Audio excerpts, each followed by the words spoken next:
खज्जी बेटा, तेरे पापा रात से घर पर नहीं आए हैं। तुझे पता है कहाँ पर है तेरे पापा? रात के घर पे ना आए मतलब? हाँ खज्जी बेटा, मैं रात से तेरे पापा का इंतजार कर रही हूँ और इंतजार करते करते सुबह हो गई और अभी तक तेरे पापा घर पर नहीं आए हैं। कल रात से कुछ अता पता नहीं है तेरे पापा का, कहाँ पर है कहाँ पर नहीं। मुझे तो बहुत टेंशन हो रही है। मम्मी बिल्कुल भी टेंशन मत लो, तुम कई काम पे पापा रुक गए होंगे रात को, यही मारे घर पे ना आ पाए। अरे खज्जी बेटा, जैसा तू सोच रहा है ना वैसा बिल्कुल भी नहीं है। तेरे पापा कई काम से कहीं रुकते हैं ना तो मेरे को बता देते हैं। और अब की बार तो तेरे पापा ने ना मेरे पास कॉल करी है ना कोई मैसेज भेजा है, कुछ अता पता है ही नहीं तेरे पापा का कहाँ पर है कहाँ पर नहीं है। चलो ये बात तो तुम्हारी ठीक है मम्मी। और भज्जी कहाँ है? हाँ? क्या भज्जी कहाँ है? भज्जी भज्जी तो अपने कमरा में ही होगा ना। वो अपने कमरा बमरा में कहीं ना है, वो भी कल रात ही गायब है। क्या कल रात से गायब है? हाँ मम्मी, कल रात के भज्जी अपने कमरा में ना है, वो भी गायब है कल रात के। रात को 10 बजे के आसपास तो मैंने देखो धनुआ से बात करता हुआ, फिर मेरी आंख लग गई। हाँ? फिर मेरी जैसी आंख रात के 12 बजे खुली तो वो अपने कमरा में हती ना। मैंने सोची कि टॉयलेट वॉयलेट करने गया होगा, फिर मेरी आंख दोबारा खुली 2:30 बजे के आसपास, फिर भी ना वो अपने कमरा में। हाँ? तभी तो शक है लगा मुझको कुछ तो गड़बड़ है। नहीं रात में वो भी जब सब सो जा, मैं वाह के बाद घर से बाहर जाने का क्या मतलब है? वाह को तो फिर कहाँ गया भज्जी? गए होगा कहीं महबूबा से मिलने रात को। अरे ऐसा नहीं है भज्जी। तुम्हें कुछ ना पता मम्मी भज्जी के बारे में। भज्जी इतना बिगड़ गया है, इतनी आदत खराब है गई है, बाकी तुम्हें ना पता कितना बिगड़ गया है वो। हाँ? वाह भज्जी की मम्मी, तुम्हें ना पता कितनी सेटिंग है, कम से कम 10-10 सेटिंग है बाकी। आ गई होगी उन 10 में से काइस की कॉल के आ जाओ, मैं तुम्हारा इंतजार कर रही हूँ, तो चुपचाप लेकर गई घर से। हाँ? बहुत आदत खराब है ये भज्जी की, या सुधार नहीं रही है मम्मी तुम। अगर ऐसे ही चलता रहे ना मम्मी तो तुम कई दिन बहुत पछताओगी, जब बाजेगा कई दिन वहाँ पे बीच चौराहे पे लड़की के चक्कर में। यही मारे मैं तुमसे कह रहा हूँ मम्मी, भज्जी की शिकायत करो पापन से, कहीं रात में बिगड़ बताए बाहर जान लगो है। पर खज्जी तू भज्जी के बारे में जो कुछ सोच रहा है वो गलत भी तो हो सकता है। गलत कैसे हो जाएगा? कल रात भज्जी और धनुआ आपस में बात कर रहे हैं, मोह लगे सेटिंग के बारे में बात कर रहे हो कि वाकई कॉल आएगी रात में, कैसे घर से बाहर निकलना है और कैसे घर पे आना है। यही प्लानिंग चल रही है उन दोनों की। नहीं रात में 10 बजे के आसपास कौन इतनी बात करे? मुझे तो यूं ही लग रहा है कहीं लड़की की प्लानिंग बना रहे हो कि वाकई कॉल आएगी और ऐसे घर से बाहर निकलना है और ऐसे घर पे आना है, तो बाहर तो वो निकलेगा फिर घर पे नहीं आ पाएगा। और अब वो दोनों कहीं पे बाहर बैठ के यूं प्लानिंग बना रहे होंगे कि यार मैं रात में घर से तो लेकर ही आया और अब मैं घर पे कैसे जाऊं। हाँ? मम्मी पापा ने का जवाब दूंगा जब मम्मी पापा मुझसे पूछेंगे कि रात भर कहाँ हो, का जवाब दूंगा उन्हें मैं, का बात बताऊंगा। तो यूं प्लानिंग बना रहे होंगे वो दोनों कहीं पे बैठ के। तुम ना जानो मम्मी, ये सेटिंग बाजी का चक्कर कितना बड़ा है। जब कई दिन भज्जी पकड़ा जाएगा ना, तुम देखिए कितनी बदनामी होगी हमारी। वाह को लड़का है, वाह को जो या लड़की के संग पकड़ो गए हुए। हाँ कई दिन भज्जी पकड़ो जाएगा ना तो बहुत बदनामी होगी हमारी मम्मी। हाँ बता रहा हूँ मैं तुमको। ऐसा नहीं है भज्जी। मम्मी यहाँ में तुम्हारी कोई गलती ना है। हर कई की मम्मी यूं ही सोचे अपने लड़का के बारे में कि मेरा लड़का ऐसा ना है, मेरा लड़का वैसा ना है, और जब हकीकत सामने आवे तब पता चले कि हाँ मेरा लड़का ऐसा ही है। अभी तो तुमको लग रहा था मेरा भज्जी ऐसा ना है, और कई दिन अपनी खुली आंखों से तुम भज्जी के कारनामे देख लेंगी, तब पता चलेगी तुमको कि हाँ खज्जी सही बोल रहा बाद दिन मोते। यही मारे कह रहा हूँ मैं मम्मी तुमसे, भज्जी सुधरवाओ। पहले तो ये दिन में ही बाहर जावे, अब तो रात में भी बाहर जान लगो। अरे भज्जी बेटा, तेरे को उधर आकर इतना हंगामा करने की क्या जरूरत थी? मैंने बात संभाल ही ली थी, मैं बस घर आने ही वाला था। जरूर बात संभाल ली होगी तुमने, और जरूर घर पे आने वाले होंगे तुम। अगर तुमने बात संभाल ही नहीं तो वो पुलिस वाले की कॉल काई को आई मेरे पास में कि ऐसे ऐसे करके तेरे पापा ने चोरी कर ली और हमने जेल में गिर रखे हैं, जल्दी आ जाए यहाँ पे। फिर मुझ को बुलाने का क्या मतलब रहे? हाँ? तुम तो वहाँ पे कुछ ना संभाला गया। अगर तुम वहाँ पे कुछ संभाल लेते तो वो पुलिस वाले मुझ पे कॉल न करते कि ऐसे ऐसे तेरे पापा ने चोरी कर ली और हमने ये जेल में गिर रखे हैं, आ जा जल्दी यहाँ पे। सही बात है बिल्कुल। अगर तुमने बात संभाले ली तो तुम्हें तो चुपचाप घर पे आ जाना चाहिए। तो भज्जी के पास काहे को कॉल आई कि यहाँ पे आ जा, तेरे पापा जेल में पड़े। यही बात है तो मैं पापा से कह रहा हूँ। कॉल तुम नहीं करवाई होगी मेरे पास, क्योंकि तुम पुलिस वाले ने भरोसा न दिला पा रहे होंगे कि मैं चोर ना हूँ। तुम्हारी बात पे वो भरोसा ही न कर रहे होंगे। यही मारे तुमने मुँह पे कॉल मिलवाई है कि मेरा बेटा आके बताएगा कि मैं चोर ना हूँ। ऐसे ही है ना पापा? चल अब जो कुछ हो गया छोड़ इन बातों को। पूरा छोड़ कैसे दूं पापा? मैं उन पुलिस वालों की हिम्मत कैसे हुई तुम्हें चोर साबित करने की? यहाँ शहर के सबसे अमीर आदमी हो तुम, फिर भी पुलिस वालों ने विश्वास नहीं रहा तुम्हारी बातों पे कि हाँ यू बेकसूर है। तुम्हें उनको अपनी औकात दिखानी चाहिए, तुम कौन हो कौन ना हो। इतना भी ईमानदार न बनना चाहिए पापा। हाँ सही बता रहा हूँ मैं तुमको। मैं तो यही मारे घर से मूड बना के गया कि मैं बताऊंगा उन पुलिस वालों ने उनकी हिम्मत कैसे की मेरे पापा ने जेल में डालने की। यही मारे तो वकील ने लेगा मैं अपने संग उनकी औकात दिखाने के लिए। जब उन पुलिस वालों ने यू बात कोर्ट में पता चलती ना कि यू आदमी या शहर को सबसे अमीर आदमी है, तब शर्मिंदगी महसूस होती है उनको कि हाँ मैंने गलत आदमी को जेल में डाल लिया। और तुम वहाँ पे भोला भंडारी बने खड़े। भज्जी बिल्कुल भी नहीं देख सकता अपने पापा के साथ गलत होता हुआ, चाहे वो पुलिस वाला ही क्यों ना हो। अरे भज्जी के पापा, क्या बातें चल रही हैं? ये कहाँ थे रात भर तुम? वो क्या है ना भज्जी की मम्मी, कल रात मेरे पे चोरी का इल्जाम लग गया था और पुलिस वाले ने मेरे को जेल में ले जाकर घेर दिया। तो मैंने उनको बहुत समझाने की कोशिश करी कि मैं चोर नहीं हूँ, पर वो मेरी बातों का विश्वास ही नहीं कर रहे थे। तब हार कर मैंने भज्जी पर कॉल मिलवाई और भज्जी ने वहां कर बताया कि मैं कौन हूँ कौन नहीं हूँ, तब जाकर छोड़ा उन्होंने मेरे को। बहुत अच्छी डांट लगाई थी पुलिस वालों की भज्जी ने। मतलब कल रात भज्जी तुम्हारे साथ ही था? अरे यही तो लाया मेरे को छुड़ाकर वहां से। छुड़ाकर ही नहीं लाया, इसलिए तो उनसे माफी भी मंगवाई मेरे से। पहले तो अम्मू को यूँ बताओ, तुम पर चोरी का इल्जाम लगाओ कैसे? अरे वो क्या है ना, मैं फैक्ट्री एरिया के पास कार पार्किंग में खड़ा था, तो उस कार पार्किंग में ड्यूटी वाले भी बंदे खड़े थे। तो उनमें से किसी ने एक का पर्स चुरा लिया और उसको जैसे ही पता चला कि मेरा पर्स चुरा गया है तो चोर ने वो पर्स मेरे नीचे फेंक दिया। तो फिर उनमें से एक आदमी की मेरे नीचे पड़े हुए पर्स पर नजर पड़ गई। तो फिर उन सबको मैं चोर लगन लगा, उनने पुलिस पर रिपोर्ट कर दी और पुलिस में को ले गई पकड़ के। ऐसा हुआ। मैं देखूंगा कौन सा चोर है वो। इन वकील साहब की पेमेंट कर दो। 50,000 रुपए देना दोनों को। क्या 50,000? तेने ये ज्यादा महंगे न कर लिए? अरे पापा कैसी बात कर रहे हो तुम? ऐसे टाइम पे महंगा सस्ता देखो जावे। लोग तो वहाँ टाइम बस यूं ही दिख रहा हो कि मेरे पापा जेल में यूं कैसे न कैसे करके मुझको छुड़ा के लाने। चल मैं दे दूंगा इनको 50,000 रुपए। और पापा तुम बिल्कुल भी चिंता मत करियो, वहाँ चोर है तुम्हारे कदम में लाके घेर दूंगा मैं। हाँ चोर ने तुम्हारी इतनी बेइज्जती करवाई है। भज्जी के पापा बदनाम करें, भज्जी के पापा। भज्जी की मम्मी, एक लड़का भज्जी जैसा भी होना चाहिए।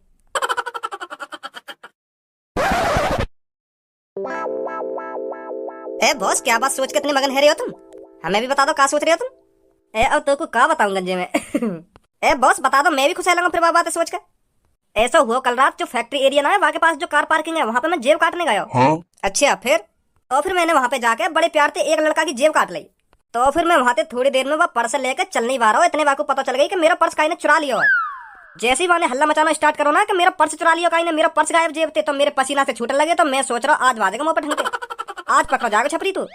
जॉन का पर्स मैंने चुराया हो ना, फिर वो एक दूसरे से पूछ लगा, और मेरा पर्स तेरे पास तो ना, जल्दी जल्दी चेक कर अपनी जेब में, तेरे पास ही होगा, तेरे पास ही होगा, ऐसे करने लगा वो। मैं घबरा रहा हूँ खड़ा खड़ा, मेरी गांड फट रही कि यार आज बाधे को तो फिर मैंने छपरी वाला दिमाग लगा के वो पर्स दूसरे आदमी के नीचे फेंक दिया चुप ही। दूसरे आदमी के नीचे फेंक दिया? अरे हाँ, मेरे पीछे एक आदमी खड़ा हो, वहाँ को कोई मतलब ही नहीं हो कि यहाँ पे कौन का पर्स चुरा कौन का पर्स ना चुरा, वो तो बस अपनी धुन में मगाना। तो मेरे हाथ में जो पर्स हो ना, मैंने वहाँ के नीचे फेंक दिया। हाँ? और चुपचाप खड़ा है वहाँ पे। तो फिर थोड़ी देर बाद एक आदमी की नजर वह पर्स पे पड़ गई। वहाँ ने बताया कि भैया वो पर तेरा पर्स वह आदमी के नीचे।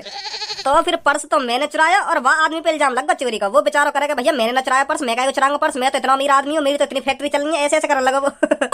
और वहाँ पे बाकी बातों पे काई ने भी विश्वास न करा, पुलिस बुला ली। और फिर वहाँ पे पुलिस आई और वह बेचारे बेकसूर आदमी ले गई। हाँ, पर्स चुराया मैंने और वह बेचारे आदमी पे खाम खा बाज रहा होगा जेल में। हाँ, यह बात सोच रहा हूँ मैं। ए बॉस, तुमने भी सही टाइम पे सही दिमाग लगा लिया। अगर तुम वह पर्स ना फेंकते तो वह आदमी की जगह तुम होते, आज तुम्हारी गांड पे डंडा बाज रहा हो। तो हाँ सही बोल रहा हो तो बिल्कुल। ओ छपरी, मेरे को लगता है तेरे ज्यादा ही पढ़ निकल आए देखी सुनी। तेरी हिम्मत कैसे होगी मेरे अड्डे पर चोरी करने की? मैंने तेरे से इस बारे में शुरुआत में ही बात करी थी कि उत्तर का एरिया तेरा होगा और दक्षिण का एरिया मेरा होगा, और तू दक्षिण में का गांव मरवाने गया था। वहां कैसे हिम्मत होगी तेरी जेब काटने की? कालिया, मेरी बात कान खोल कर सुन ले। अब ना कोई उत्तर रहेगा और ना कोई दक्षिण रहेगा। जॉन का मन जहां चोरी करने को करेगा वो वहीं चोरी करेगा। कालिया, सही दिमाग लगाया था तूने शुरुआत में कि उत्तर का एरिया छपरी तेरा है और दक्षिण का एरिया मेरा है। उत्तर में ये गरीब लीचड़ लोग मेरे को दे दिए और दक्षिण के सगरे अमीर लोग अपने पास रख लिए। वाह कालिया वाह, क्या दिमाग लगाया तूने। मैं उत्तर में झोपड़पट्टी वालों की जेब काटूं और तू कोठी वालों की जेब काटेगा दक्षिण में। मजे तो तेरे आ रहे थे उस टाइम जो तू कोठी वालों की जेब काट रहा था, पर अब से ऐसा बिल्कुल भी नहीं होगा। छपरी का मन जहां चोरी करने के लिए करेगा छपरी वहीं चोरी करेगा, और जहां जेब काटने का मन करेगा छपरी वहीं जेब काटेगा। सुनी कालिया, ये तू सही नहीं कर रहा है छपरी। मैं तेरे से आज साफ साफ कह रहा हूँ, मेरे एरिया में दोबारा आज के बाद जेब काटने पहुंच मत जाइए तू, नहीं तो कालिया तेरे को बख्शेगा नहीं। कालिया, पहले एक बार ये देख ले तू किसके अड्डे पर खड़े होकर किसको धमकी दे रहा है। ये तेरा अड्डा नहीं है, ये छपरी का अड्डा है, छपरी का, और तू छपरी के अड्डे पे खड़ा है और छपरी को ही धमकी दे रहा है। जवान संभाल के आवाज निकालियो, नहीं तो तेरी जीभ काट दूंगा इधर ही। अरे छपरी, मैं तो डर गया तेरी ये धमकी सुनकर। अड्डा बेशक ये तेरा हो, पर कालिया इतना भी कमजोर नहीं जो तेरे अड्डे पर आकर तेरी गांड गुलामी करे। कालिया कालिया है, सुनी कालिया, तेरे अड्डे पर भी तेरी थूत छेद सकता है। दोबारा बोली, का बोलो? मैं बस तेरे को यही बोलने आया हूँ, मेरे एरिया की तरफ चोरी करने पहुंच मत जाना आज की बात। क्या कर लेगा फिर तू मेरा? तेरे हाथ पैर तोड़ के अपने एरिया में लटका दूंगा, जो उसके बाद कोई भी नया चोर मेरे एरिया में चोरी करने न झाके। वाह कालिया वाह, मुझे नहीं पता था तू इतना खतरनाक है रे। अब तो मैं बेस पर जरूर उस एरिया में चोरी करने जाऊंगा और उसी जगह पर जाकर दोबारा जेब काटूंगा। मैं भी देखता हूँ कालिया में ताकत कितनी है कितनी नहीं, कैसे मेरे हाथ पैरों को तोड़कर अपने एरिया में लटकाएगा। मैं तेरे मुंह पे कहता हूँ, मैं तेरे एरिया में जेब काटने आऊंगा और कल मैंने जहाँ जेब काटी थी वहीं पे दोबारा जेब काटूंगा जाकर। मैं भी देखूंगा तू क्या करेगा। कहीं ना आवे तू और कहीं मैं आ जाऊं।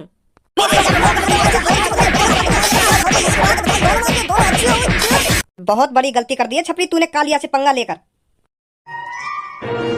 आ तू मेरे एरिया में जेब काटने कालिया, फिर तेरे को बताएगा कालिया क्या चीज है। इस चीज का बलदा आज ही तेरे से लेगा कालिया। ध्यान रखिए छपरी मेरी बात को। गधा सी शकल को मेरे एरिया में आके मुझे ये धमकी दे रहा हो और मुंह पे हाथ उठाने की सोच रहा है। फाड़ देगा छपरी, और मैं आज यही के एरिया में जाऊंगा जेब काटने। मैं भी देखूंगा क्या करेगा यू।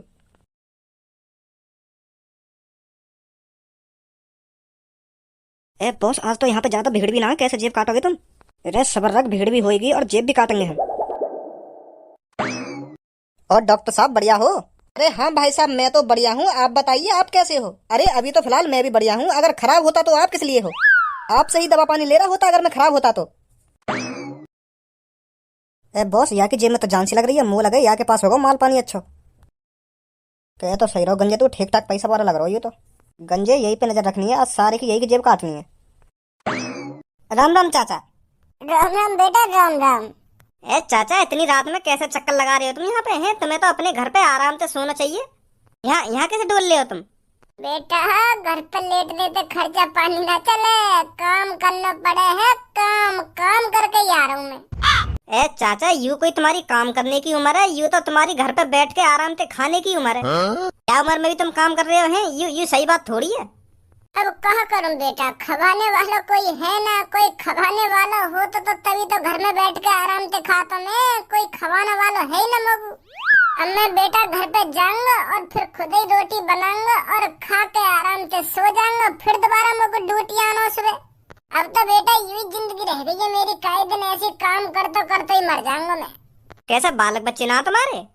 ए बेटा, बालक बच्चे तभी तो होते मेरे जब मेरी शादी होती, और शादी जब होती जब मेरे टुनटुना में जान होती। टुनटुना में जान होती मतलब? अरे बेटा, तेरी सी उम्र में खूब मुट्ठी मारी मैंने, और फिर जैसे ही मैं शादी लायक हुआ तो बाद में पता चल रही है यार टुनटुना में जान ही ना है, खड़ा ही ना है रही। तो बाद में पछतावा हुआ बेटा मोकू कि तूने बहुत गलत काम करा, हाथ हिला हिला के निकाल ली ना अपनी टुनटुना की जान। तो फिर मैं जैसी शादी लायक हुआ तो मेरे मम्मी पापा मुझे खूब कहने का बेटा शादी कर ले शादी कर ले।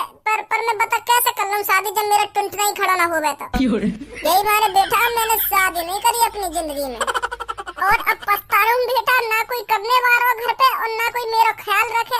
अब क्या करूं बेटा? मैं तो कर ली अपनी जिंदगी झंड। पर बेटा तू ऐसा मत करियो, तू हाथ बात मत लियो, टाइम से शादी कर लियो और बालक बच्चे कर लियो जो आगे चल के मेरी सी जिंदगी ना हो तेरी। बहुत बुरा हाल है बेटा, मेरा बहुत बुरा हाल है। अब बेटा मेरी इन बातों में छोड़, तू बता तेरी जिंदगी कैसी चल रही है? ए चाचा, मेरी तो जिंदगी बिल्कुल बढ़िया कट रही है। मैं तो बहुत बढ़िया कंपनी में लग रहा हूँ और मोको वो कंपनी पैसा भी बहुत दे रही है। 30,000 रुपए महीना के मिले मोको वह कंपनी पे। तो मेरी तो जिंदगी बहुत बढ़िया कट रही है और काहे दिन मेरी कई खूबसूरत लड़की से शादी भी हो जाएगी। बेटा 30,000 रुपए तो बहुत बढ़िया मिल रहे हैं तो। तेरी तो जेब में खूब पैसा रहते होंगे हैं। ए चाचा, जब मैं 30,000 रुपए महीना कमा रहा हूँ तो मेरा पर्स भरा हुआ ना रहेगा? मेरी जेब में खूब पैसा रहे, मैं हरदम पैसा रखूं मैं तो अपनी जेब में। बहुत पैसा है मुँह पे, बहुत। तू मौज ले रहा हो बेटा अपनी जिंदगी के, और सही कह रहा हो तू। तो काहे दिन बहुत खूबसूरत लड़की मिलेगी। तो कोई भी अपनी लड़की यही तेरे हाथ में दे देगा। हाँ चाचा, सही बोल रहे हो तुम, सही बोल रहे हो। और बेटा टाइम से बालक बच्चे कर लियो नहीं, तेरी जिंदगी मेरी तरह झंड आ जाएगी। हाँ सही बोल रहे चाचा, तुम सही बोल रहे हो। और बताओ चाचा, कुछ सेवा पानी? पैसा बहुत है मुँह पे। ना बेटा, कोई सेवा पानी ना चाहिए मेरे को। चाचा मुझको ऐसा लग रहा है मेरी जेब से कोई मेरे पर्स चुराना चाह रहा हो। हाँ बेटा, मैं भी देख रहा हूँ यार। आयो कुछ हाथ ना आयो का भाई साहब? मैं यूँ कह रहा हूँ मेरी जेब से तो कुछ पल्ले पड़ो या ना पड़ो? ए भाई साहब कैसी बात कर रहे हो? मैं तुम्हारी जेब से कहाँ निकाल रहा हूँ? ए धनुआ, यू तेरी जेब से कुछ ना निकाल रहा हो, यहाँ पे गलती है। ये यू अपनी जेब ही समझ रहा हो, तेरी जेब है तो यही मारा तेरी जेब में हाथ दे दिया याने। भाई सही कह रहा हूँ ना मैं? हाँ चाचा सही बोल रहे हो, बिल्कुल तुम सही बोल रहे हो। वो मैंने यहाँ की जेब में हाथ गलती से दे दिया, गलती से। मैं अपनी जेब समझ बैठा हूँ, यहाँ की जेब है। पता ना मेरा भी दिमाग काम ना करे कभी कल। तेरे दिमाग में मैं सही करूंगा, काय को टेंशन ले रहे हो तू?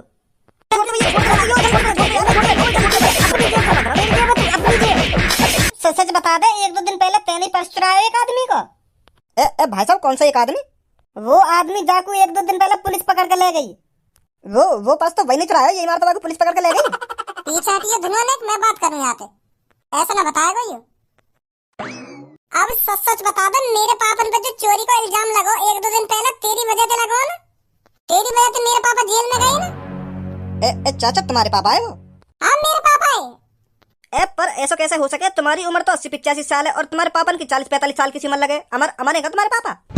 अरे मेरे पापा अमर ना है, मैं यहाँ भेष बना के आया हूँ तो पकड़ने के लिए। का?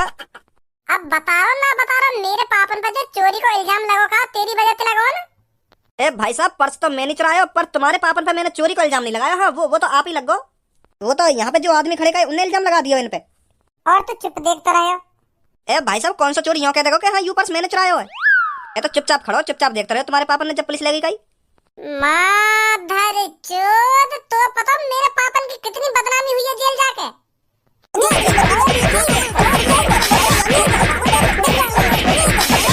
देख रहा हो ना बाप, मेरे पापा ने जेल जाते हुए। अब जल्दी करो, हो मैं दिखाऊंगा तुमको जेल की हवा कैसी हो गए। भाई साहब जेल वेल मत ले जाओ मुझको, मैं माफी मांग लूंगा तुम्हारे पापन से। मैं कह दूंगा उनसे मुझे बहुत बड़ी गलती है जो मैंने बताया ना कि चोरी मैंने करी। अपने पापन के ले चला मुझको, मैं माफी मांग लूंगा उनसे, पर जेल वेल मत ले जाओ हमको। भाई साहब जब मेरे हवाले कर दो मैं देख लूंगा याकू। तू का देख लेगा याकू, और मैं तेरा हवाले का क्यों करनी है? मैं या मारे तुम तक कह रहा हूँ क्योंकि या ने मेरे घर से 2 लाख रुपए चुराए। 2 लाख रुपए 1 महीना तक ढूंढ रहा हूँ मैं याकू, पर आज हाथ आया यू, आज बता दूंगा मैं याकू। भाई साहब यार जेल वेल में मत ले जाओ, मो याके हाथ पैर तोड़ने मेरे हवाले कर दो याकू तुम। सच में हाथ पैर तोड़ा हुआ है तू? हाँ भाई साहब सच में हाथ पैर तोड़ दूंगा मैं याके। अगर तू याके सच में हाथ पैर तोड़ सके तो मैं तेरे हवाले करूँ, नहीं तो मैं जेल में ले जा रहा हूँ याकू। नहीं पुलिस वाले आके हाथ पैर में तोड़ेंगे फिर ना। जेल बेल में मत ले जाओ भाई साहब याकू मैं 1 महीना तक ढूंढ रहा हूँ। 1 महीना आज जाके हाथ लगाओ मेरे। तो फिर तोड़ दे आके हाथ पैर में। पुलिस वाले तो मेरा नाम मत लियो कि मैंने कही हाथ पैर तोड़ने की।